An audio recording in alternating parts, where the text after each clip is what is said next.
chapitre 11 à partir du verset 1er. Je vais lire avec vous et puis je vais vous expliquer cela.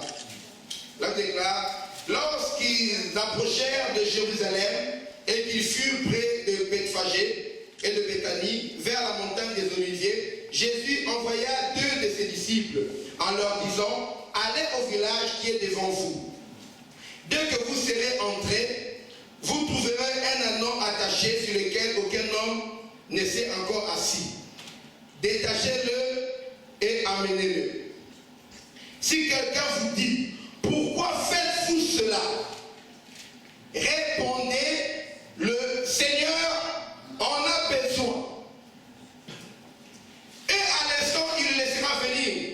Les disciples étant allés trouvèrent l'anneau attaché dehors près d'une porte au contour du chemin, et ils le détachèrent. Quelques-uns de ceux qui étaient là leur dirent, que faites-vous? Pourquoi détachez-vous cet anneau? Ils répondirent comme Jésus l'avait dit, et on les laissa aller. Ils emmenèrent à Jésus l'anneau sur lequel ils jetèrent leurs vêtements, et Jésus s'assit dessus. Beaucoup de gens étendirent leurs vêtements sur le chemin, et d'autres des branches qu'ils coupèrent dans les champs. Et ceux qui précédaient et ceux qui suivaient, Jésus criait, Hosanna, béni soit celui qui vient au nom du Seigneur. Béni soit le règne qui vient, le règne de David, notre Père, Hosanna dans les lieux très hauts. Amen. Amen. Voilà, Jésus-Christ était à Béthanie parce que Béthanie était non loin de Jérusalem. Vous connaissez, c'est la ville où vivaient Lazare et ses sœurs Marie et Marthe. Et Jésus voulait entrer en Jérusalem. Mais elle a fait quelque chose d'important, de très symbolique. Il a envoyé ses disciples, leur a dit, allez au village qui est devant vous. Et là-bas, vous y trouverez un anneau. La mission que je vous confie, c'est d'aller et de détacher cet anneau. Si vous rencontrez l'opposition, les gens qui vous demandent, que faites-vous? Dites-leur simplement que le Seigneur en a besoin. Et le laisserez venir. Jésus connaissait les choses à l'avance. Il pouvait dire à quelqu'un, va, là où tu vas, tu rencontreras ceci, cela. Et les gens, quand ils y allaient, ils rencontraient exactement ce que Jésus leur avait dit. Simplement parce que Jésus était prophète. Il savait voir les choses. Il avait aussi connaissance des choses passées. C'est pourquoi il a parlé à la femme samaritaine dans la ville de Sychar. Il lui a dit, écoute, tu as eu 5 maris. Et même maintenant, tu viens avec un homme qui n'est pas ton mari. La femme a dit, comment connais-tu cela? Ah, je vois que tu es prophète. La femme a reconnu que cet homme avait une capacité surnaturelle de connaître les événements. Et souvent, il parlait, il a dit à Pierre, va dans la rivière, jette ta ligne et tire. C'est ça le problème. Jésus ne leur a pas demandé d'aller trouver un anneau, de courir après, mais d'aller voir un anneau qui était attaché. Si un anneau a été attaché, ça veut dire qu'il y a quelqu'un qui l'a attaché. Aucun anneau s'attache lui-même. Il y a quelqu'un qui a attaché cet anneau. Mais le problème, c'est quoi? Il y a beaucoup d'anneaux attachés, mais cet anneau-là, le Seigneur en avait besoin. Le Seigneur en avait besoin. Dans la vie, écoute-moi très bien, nous sommes attachés par beaucoup de choses et à beaucoup de choses qui nous empêchent d'aller vers notre destinée. Amen. Amen. Amen. Cet anneau ne pouvait aller nulle part. Le cercle d'action de cet anneau était limité à la longueur de la corde qu'il attachait. L'anneau ne pouvait pas porter de l'herbe qui est verte, peut-être à 5 mètres, si la corde qu'il attachait n'était que de 2 mètres. Vous comprenez? Amen. Elle pouvait tourner que dans un rayon de 2 mètres. Mais peut-être l'herbe était mieux à 5 mètres. Mais cet anneau ne pouvait aller nulle part, parce que l'anneau était attaché. Et les gens l'ont attaché parce qu'ils considèrent que cet anneau-là, c'est leur propriété. Peut-être qu'ils l'ont hérité, ils l'ont gagné dans un jeu, peut-être qu'ils l'ont acheté, on ne sait pas. Mais l'anneau était leur propriété et ils ont attaché cet anneau-là. Et l'anneau ne pouvait pas avancer. Ta culture peut être un lien qui t'empêche d'aller de l'avant, qui t'empêche de prospérer. l'éducation que tu as reçue de tes parents, ça peut être un atout pour toi, ça peut également devenir un lien. Quelque chose qui t'empêche de prospérer. La formation que tu as reçue peut faire de toi quelqu'un de borné. Et tu ne peux pas voir d'autres opportunités qui se présentent à gauche et à droite. Tu dis, j'ai un diplôme dans tel domaine, je ne travaillerai que dans tel domaine parce que j'ai été formé dans tel domaine. Alors qu'une personne qui est polyvalente à côté de toi, obtient le job, va de l'avant, toi tu dis non, j'ai un diplôme dans tel domaine. J'ai vu des diplômés vendre les arachides dans la rue. Avec un français impeccable. Amen. Alors, vous voulez vos cacahuètes au creux de la main, sous fond de cour, au con.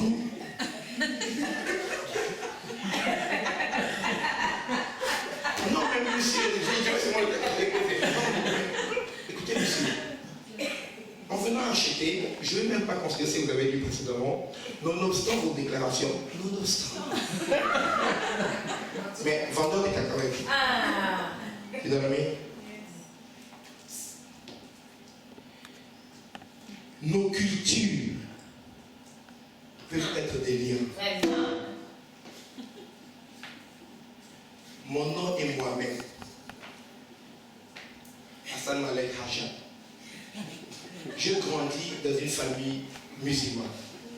Mohamed, Hassan Malek Haja. La manière de prier, on m'a appris que Dieu s'appelle Allah. Et Mohamed est son prophète. J'ai grandi dans cette culture-là, je n'ai pas fait ce choix. C'est mes parents qui ont fait ce choix pour moi. Et je rencontre des problèmes dans ma vie, moi, Mohamed Hassan Malek Haja, que la religion de mes parents, ou bien ceux qui m'ont appris, ne peuvent pas, ceux qui m'ont appris ne peuvent pas, toutes ces choses, ces dogmes, ces rites, ne peuvent pas assouvir la soif, le désir qu'il y a dans mon cœur, un désir de vérité que je rencontre pas autour de moi. Et je n'ai aucune solution. Mais, à cause de la tradition de mes parents, je me dois de rester avec eux. Parce que c'est leur choix. Et ils m'ont imposé ce choix-là. Quand je vois la vérité à côté, on parle de l'évangile de Jésus-Christ. Ce qui est dit dans l'évangile de Jésus-Christ fait écho au désir qu'il y a dans mon cœur. Je veux y aller, mais je rappelle que moi, je suis Mohamed Hassan Malek Haja, fils de Moussa Hassan Malek Haja. Ce qu'on me raconte là-bas est en contradiction avec ce que j'ai appris. Ta culture peut devenir un frein. Si tu ne veux pas chercher ce que toi-même tu désires. En tant qu'un être humain, tu es libre de faire tes propres choix. Dieu t'a donné la liberté de penser. Amen. Parce que j'ai vécu dans un pays qui est rempli d'antivaleurs. Sans le savoir, beaucoup des antivaleurs qui émanent de mon pays, ce pays d'Afrique sous la dictature, ces antivaleurs sont devenues comme des normes dans ma vie. C'est en venant faire mes études en Occident que j'ai rencontré que j'ai pu remarquer que certaines choses qui étaient normales pour moi, mais c'était anormal dans une société qui se respecte.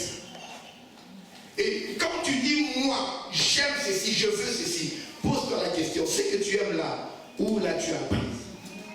Est-ce que tu as appris ces choses dans la parole de Dieu?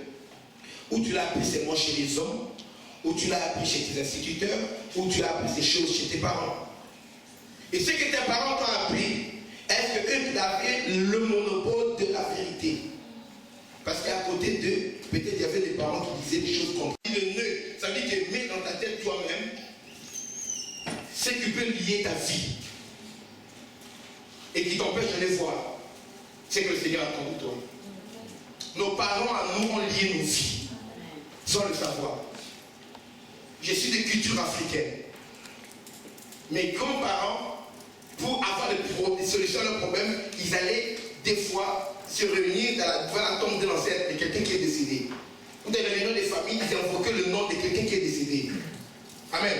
Ils priaient, faisaient des cérémonies lorsqu'il y a un décès, lorsqu'il y a une naissance, peu importe. Ce n'est pas l'éternel Dieu qu'ils invoquaient.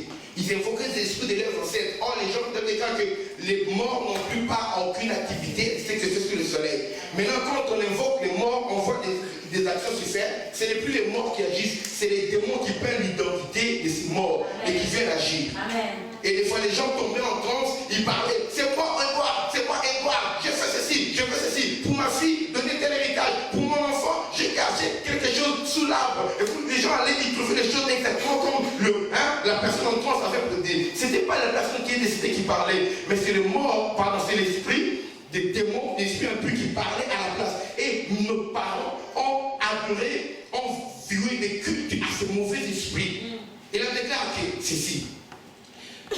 Vous ne ferez pas des représentations quelconques, des choses qui sont en haut dans les ciels, en bas sur la terre et dans la mer plus bas que la terre.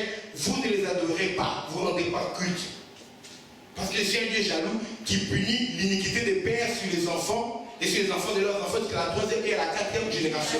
C'est-à-dire que ceux qui font commerce avec Dieu étranger, ceux qui adorent, ceux qui entrent en communication avec ces mauvais esprits, Dieu dit qu'il va punir le péché des parents jusqu'aux sur les enfants de la 3e et à la 4e génération. C'est-à-dire que quand ces gens-là adoraient les dieux des ancêtres, ils adoraient ces esprits mauvais, les démons entraient dans leur vie.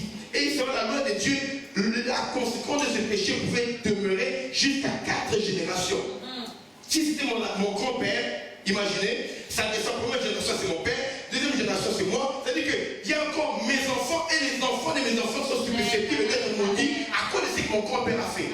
Et qui de nous ici peut dire qu'il en a échappé? Personne. Il y en a qui étaient dans les séances occultes. Amen.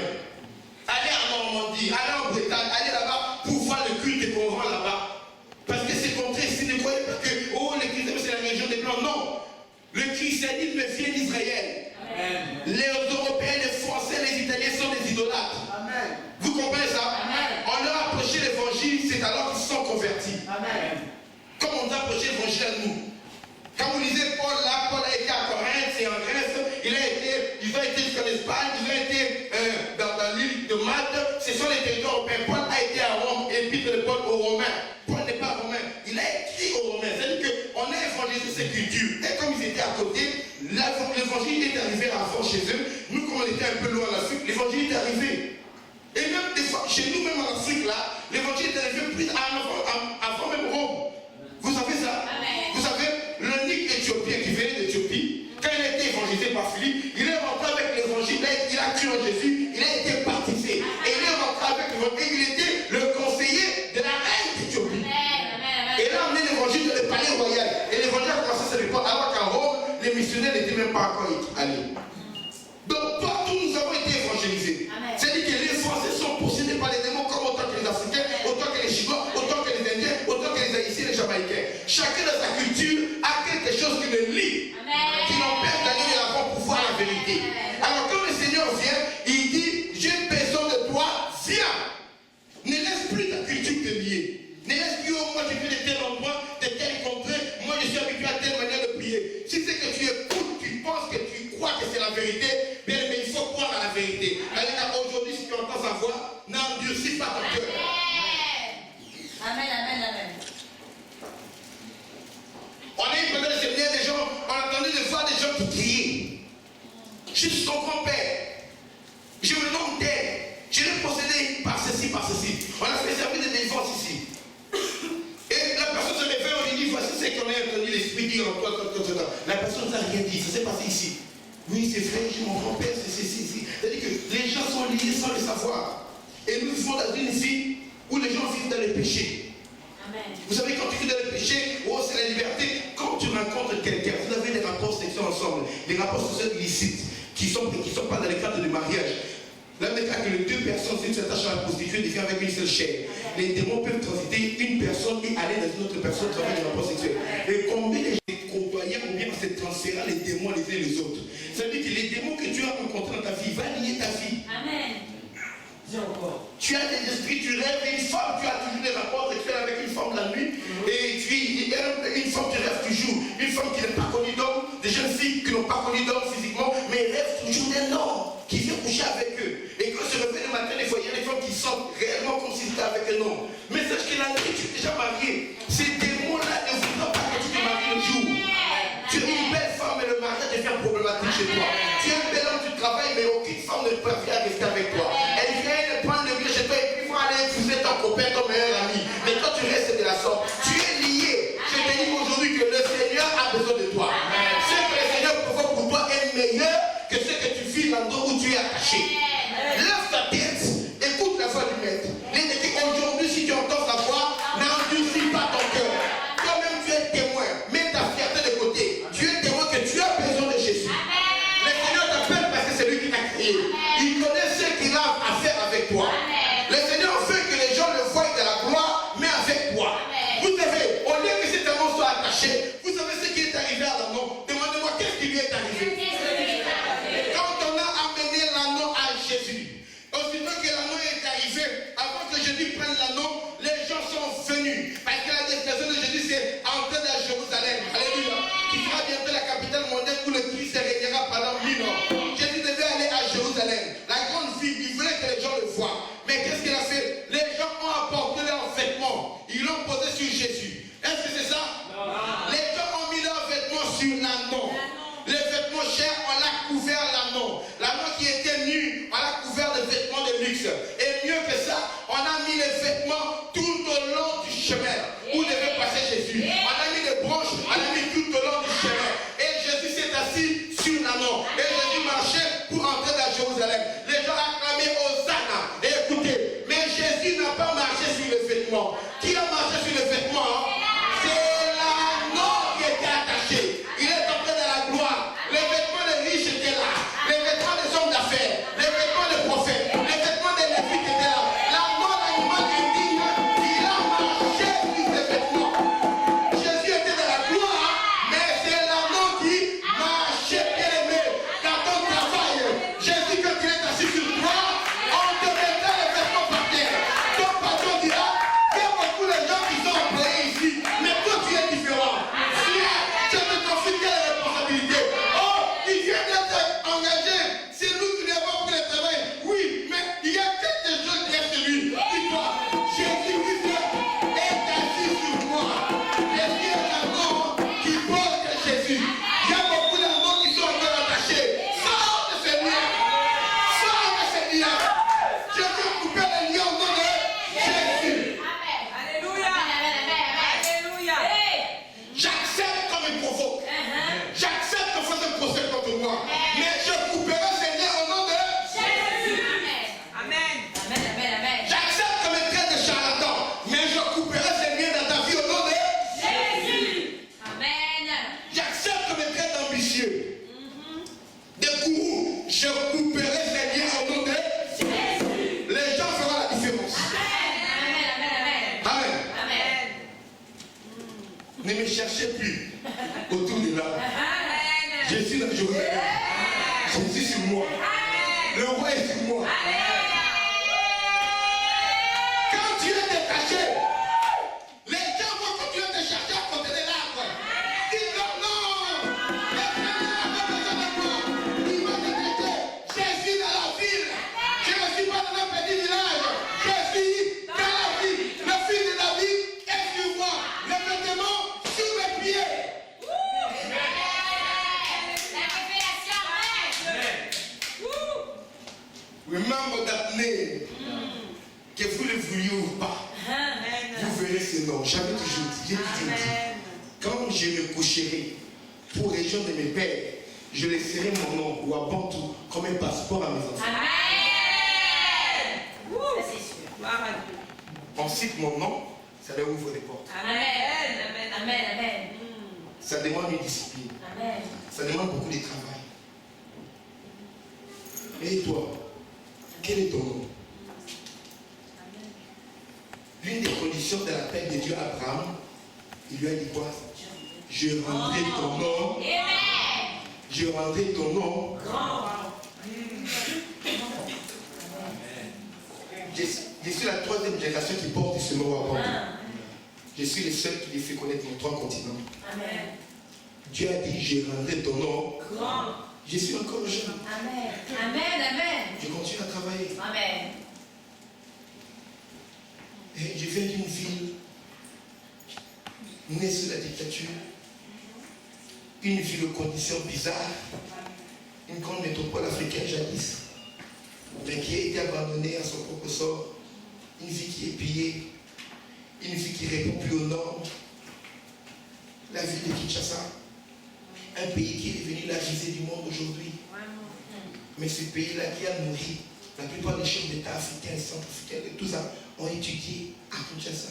Tous là que vous voyez, ont étudié là-bas, dans mon pays. Quand en mai 68, les femmes revendiquaient ici les changements sociaux, nous voulons des droits pour les femmes. Les femmes zaïroises étaient déjà des cadres dans des bureaux. Elles conduisaient des voitures en ces temps-là. Alors que Rosa Parks militait pour avoir les droits de ses produits. Mais les femmes congolaises conduisaient les propres voitures. C'était un pays très haut. Un Zaïre en 71 valait $2. Un pays riche. On quittait l'Afrique du Sud pour venir aux Zaïre pour se faire soigner, ou bien pour venir en Europe. Mais ce pays-là a été détruit. Notre avenir a été compromis. Il y a des années, j'ai voulu aller à l'école, premier de la classe. Mes parents n'avaient pas les moyens pour payer les frais scolaires. Je restais à la maison. J'ai fait le premier trimestre, le deuxième trimestre, je reste à la maison jusqu'à la fin de l'année. Parce qu'on n'a pas de l'argent pour payer les frais scolaires. C'est l'avenir d'une génération qui a été compromise. Mais j'ai rencontré Jésus-Christ. Jésus-Christ s'en fout de l'histoire de ton pays. Chaque peuple a son histoire de malheur. Les Arabes en ont, les Noirs en ont, les Juifs en ont, les Indiens d'Amérique en ont, les Français ici en ont. Comme on faisait fait haïr, les Français aussi ont souffert. Chaque peuple a son histoire de malheur. Mais quand tu rencontres Jésus, il peut faire de toi quelqu'un d'important. Du village à Jérusalem, quand Jésus est sur ton dos.